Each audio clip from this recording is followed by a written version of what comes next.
मूर्तये काशजां द्विगुणां मालां कण्ठे सदैव धारये सत्सङ्गं हि समाश्रित्य सत्सङ्गनियमांस्तथा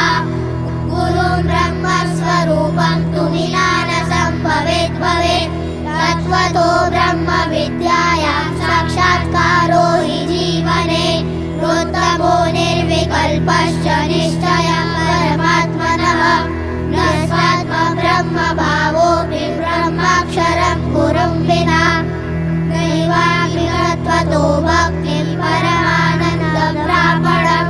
नापि त्रिविधतापानां नाशो ब्रह्म गुरुं विना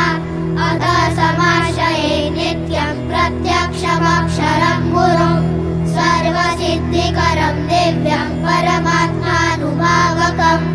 सर्वदुर्व्यसनं त्याज्यं सर्वैः सत्सङ्गिनी सदा अनेकरोगदुःखानां कारणं व्यसनं यतः सुरागङ्गाधमालानि यद्यद् भवेत्ति मादकं तद्भक्षयेत् पिबेन्नैव धूम्रपानमभित्यजेत् परित्याज्यं सदा द्यूतं सर्वैः सर्वप्रकारकं त्यक्तं योग्यविचारश्च नारीभिः पुरुषैस्तथा मांसं मत्स्यं तथाण्डानि भक्षयेयुर्न कर्हिचित् पलाण्डुं लशुनं हिन्दुरसत्सङ्गिनो जनाः पातव्यं गालितं पेयं जलं दुग्धादिकं तथा खाद्यं पानमशुद्धं यं गृह्णीयाद्वस्तु तन्नहि चौर्यं न कर्हिचित् कार्यं सत्सङ्गमाश्रिते जनैः धर्मार्थमपि लोकार्यं चोरकार्यं तु कर्हिचित् नैवान्यस्वामिकं ग्राह्यं तदनुज्ञां विना स्वयं पुष्पफलाद्यपि वस्तु सूक्ष्मचौर्यं तदुच्यते मनुष्याणां पशूनां वा मत्पुरारे सपक्षिणां येषाञ्चित् जीवजन्तूनां हिंसाकार्या न कर्हिचित् अहिंसा परमो धर्मो हिंसा स्वधर्मरूपिणी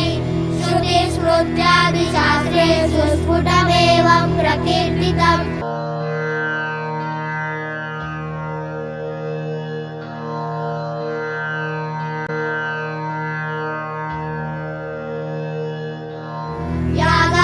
यागात्मप्यजादीनां निर्दोषाणां हि प्राणिनां हिंसनं नैव कर्तव्यं सत्सङ्गिभिः कदाचन यागादिके च कर्तव्ये सिद्धान्तं साम्प्रदायिकम्